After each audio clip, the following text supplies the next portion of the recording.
House Freedom Caucus member. Congresswoman, good to have you back.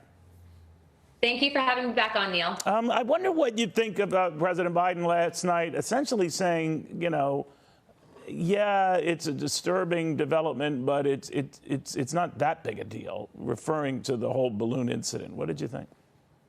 You know, I think that it really underplays the threat that China poses to this country. So it's no question that we are regularly involved in spy game operations with countries like China and Russia. But the fact is that this entire balloon traversed the country, starting in Alaska, dropping down through Canada, and then, as we saw, Montana to really the East Coast. I do think that a better option potentially would have been to capture it. But at the time, from my understanding, we didn't have the technology to do that. I think that now that was, one, a wake up call for the DOD, but then also to remember China is economically competing with us. We need to decouple. And I think that we need to look at them as a serious threat. We know by 2027, they're going to be militarily dwarfing us. And by 2030, they want to be a world superpower.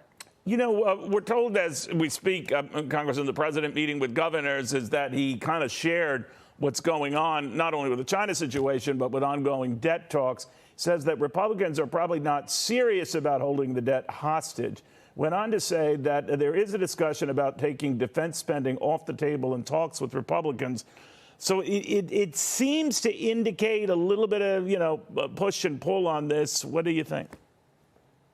You know, I think I stated when I first came on that we are very serious about the negotiations, especially in regards to raising the debt ceiling. You know, what's the point of having a debt ceiling if we're just going to continue to raise it and not actually balance the budget and go forward and do what we promised the American people? You know, I think it was also telling that at President Biden's State of the Union, that when he also tried to make claims that Republicans were going after Social Security and Medicare, that he got audible boos from the Republican Party and basically calling him out for basically doublespeak and not being forthright with the American people. And so I just want to let people know, you know, we are not talking about touching those, but we absolutely have to go after a lot of this spending that's pork. And frankly, with what we saw with the Inflation Reduction Act, I mean, my goodness, it's not sustainable, Neil. So when the president talks about, you know, Medicare and Social Security being off the table, he seemed to imply, as the State of the Union speech went on, Congresswoman, that it would be off the table as far as discussions for the next 10 years. Many Republicans were quick to say no Medicare Social Security cuts right now, but I don't think many of them said for the next 10 years. Where do you see this whole debate? That.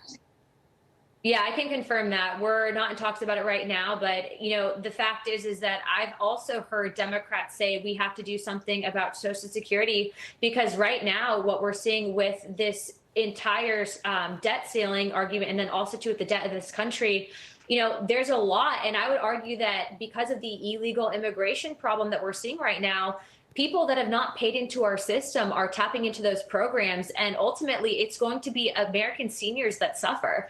And so it's a very serious talk that we have to have. And what I'm finding in Washington, Neil, is that a lot of people will say and do things in front of the cameras, but when you see those cameras go off, are they going to be serious about coming up with solutions and working in a bipartisan fashion? And I am not seeing Democrats really coming to the table with Republicans wanting to find a solution. It's very polarized right now, and it's uncomfortable because of it. Well, you know, you come from a state like Florida where Medicare and Social Security are big issues, to put it mildly, and you're open to discussing, you know, making them fiscally stronger down the road, because then obviously a lot of younger people will never see the light of day or any of those benefits. But you did also hint that this is not off the table after this year, that you think it would be a good idea to pursue this, not cutting Social Security or Medicare, but what? How would you describe what the Republican position will be on this? Well, I think that we need to start looking into who actually has access to these programs. Are people coming here illegally? Are they then tapping into these programs? For example, in the state of California, you have illegal immigrants that are getting full access to the Medicaid system through the state that our taxpayers go into. Is that really fair for the American people? And so I think I have to compile the data, and I would love to be a part of those discussions and the conversations with the Rules Committee and Appropriations.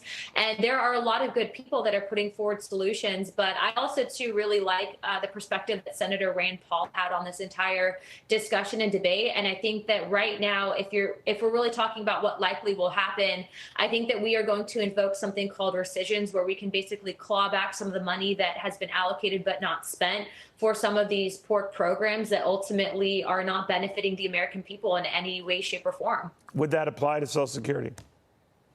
No, not at all. Got it. Just want to be clear. Congresswoman, always great. Yes. You speak your mind. We appreciate that. Paulina Luna,